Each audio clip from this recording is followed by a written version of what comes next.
Hello friends, welcome to my YouTube channel. This is Apurva Thakur. आज आपको सुनने में आ ही गई होगी कि हिमाचल प्रदेश सरकार ने सारे टैक्स पेयर्स के लिए लगभग सारे टैक्स पेयर्स के लिए 125 यूनिट जो फ्री बिजली थी, उसको जो ये सब्सिडी थी, इसको ख़त्म कर दिया है। इसकी एक मिक्स्ड ओपिनियन है सोशल मीडिया पे और दो पॉइंट ऑफ व्यूज़ है। दोनों के दोनों पॉइंट ऑफ व्यूज़ मैं आपके साथ डिस्कस करूंगा। एक तो विपक्ष का पॉइंट ऑफ व्यू है, जिसमें विपक्ष ये कह रहा है कि जहां आप गारंटी दे रहे थे 300 यूनिट फ्री बिजली की, वहां आपने 125 यूनिट भी बंद कर दिए, क्योंकि ये 125 यूनिट फ्री बिजली देने का काम पूर्व की भाजपा सरकार ने किया था। वहीं दूसरी ओर अब एक चीज जो साफ साफ स्पष्ट तौर पर सामने आ रही है, वो ये है कि वो कोई भी सरकार या पॉलिटिकल पार्टी जो चुनावों से पहले आपको ऐसा कोई भी फ्री भी अनाउंस करती है, तो जनता को अब ये बात समझ लेनी चाहिए कि ये सस्टेनेबल नहीं है और इसका किसी भी तरह का लाभ आपको नहीं मिलेगा, क्योंकि इनडायरेक्टली आपसे किसी और जगह से वो पैसे वसूल कर लिए जाएंगे। तो जो पहला पॉइंट ऑफ व्यू है विपक्ष का, वो पूरी तरह से सवार हुआ है इस पर सरकार के ऊपर कि आपने जो 125 यूनिट जो हमारी सब्सिडी थी बिजली पर, उसको बंद कर दिया है टैक्स पेयर्स के लिए। और अभी ये खबर भी चल रही है कि क्लास 1 और 2 के जो सरकारी एम्प्लॉयज़ हैं, यहाँ तक कि जो विधायक मंत्री भी हैं, उनको भी किसी भी तरह की अब फ्री बिजली नहीं दी जाएगी, जो कि बड़ा सही डिसीजन है। और बहुत कम लोगों को इस 125 यूनिट फ्री बिजली का लाभ मिलेगा, क्योंकि पहले इस स्कीम का सब्सिडी का लाभ जो है वो सभी को मिल रहा था, सारे हिमाचलीज को मिल रहा था। तो विपक्ष ये कह रहा है कि 10 गारंटीज में से आपकी एक गारंटी ये थी कि आप 300 यूनिट फ्री बिजली दोगे और सारे हिमाचलियों को दोगे, तो 300 यूनिट क्या, आपने तो 125 यूनिट भी बंद कर दी।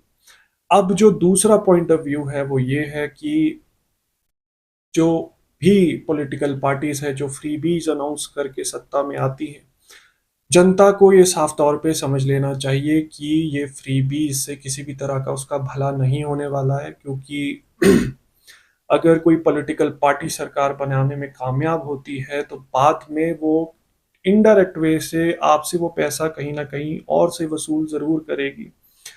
कांग्रेस की ही सरकार एक और राज्य में भी बनी थी, वहां पर भी ऐसी इलेक्ट्रिसिटी सब्सिडी का बात की गई थी इलेक्ट्रिसिटी पर। और मैं नाम नहीं लूंगा राज्य का, पर जब वो सत्ता में आए तो उन्होंने क्राइटेरिया निकाला। अगर वो क्राइटेरिया आप देखते तो आप चौंक जाते, क्योंकि उसमें साफ तौर पे लिखा था कि मिक्सर ग्राइंडर भी अगर आपके घर में है, प्रेस आयरन भी अगर आपके घर में है, पंखा भी अगर आपके घर में है, गीजर भी अगर आपके घर में है, तो आपको इस तरह की कोई भी सब्सिडी बिजली पर नहीं मिलने वाली। यानी कि बहुत ही चुनिंदा लोगों को उसका जो है फायदा मिलना था, लेकिन बताया ये गया सत्ता में आने से पहले कि सबको इसका फायदा दिया जाएगा और किसी भी तरह का डिस्क्रिमिनेशन नहीं होगा। हिमाचल प्रदेश की 1500 की ही बात कर ले तो वो 50,000 से कम महिलाओं को हिमाचल प्रदेश की उसका फायदा मिल रहा है। मैं आपके सामने एक खबर भी लगा रहा हूँ जिसमें साफ तौर पे बताया गया है कि एक व्यक्ति को डिसेबिलिटी अलाउंस या पेंशन मिलती थी 1100 रुपए के लगभग, तो उसकी पत्नी को भी 1500 रुपए नहीं मिले। रीजन बिहाइंड, क्योंकि साफ तौर पे ये कहा गया है कि घर में अगर किसी को भी, ससुर को भी, आपके पति को भी अगर पेंशन मिलती है किसी ना किसी तरह की, तो आप इस पेंशन या 1500 रुपए के हकदार जो है वो नहीं है। तो 50,000 से कम महिलाओं को उसका फायदा हो रहा है, लेकिन ये पहली बात नहीं कही गई थी। पहले कहा गया था हिमाचल प्रदेश की सभी महिलाओं को। तो साफ तौर पर अब आपको ये जान लेना चाहिए कि फ्री बीज से किसी भी तरह का भला स्टेट का नहीं होगा। अभी हाल ही में 16th फाइनेंस कमीशन जब आकर शिमला बैठा था, और हिमाचल प्रदेश सरकार को, क्योंकि उनके सामने वो राइट लेफ्ट नहीं जा सकते फैक्ट्स और फिगर्स के साथ, तो उनको सच बताना पड़ा वहां पर। और अगर आपने वो न्यूज़ फॉलो की है तो आपको बहुत अच्छे से एक बात समझ में आई होगी कि हिमाचल प्रदेश की वित्तीय स्थिति अभी बहुत बुरी है। अभी ही डेटा सामने आया है कि 2030 के बाद पेंशन्स का बिल जो है वो सैलरी के बिल से भी ज़्यादा होने वाला है, because of OPS and all that. और साथ ही साथ जो हमारा एक्सपेंडिचर है टोटल बजट का, 80-85% वो सैलरीज, पेंशन्स और जो लोन्स लेकर रखे हैं सरकार ने, उसकी जो ईएमआई सरकार पे करती है, इंटरेस्ट रेट्स पे करती है, उसके खर्चे पे ऑलमोस्ट 85% खर्च हो रहा है। और जो कैपिटल एक्सपेंडिचर होता है इंफ्रास्ट्रक्चर डेवलपमेंट के लिए, स्कूल्स, कॉलेजेस बनाने के लिए, नई जॉब क्रिएशन के लिए, डैम्स बनाने के लिए, रोड्स बनाने के लिए, उसके लिए कुछ नहीं बच रहा है अगर सेंटर आपको कुछ ना दे।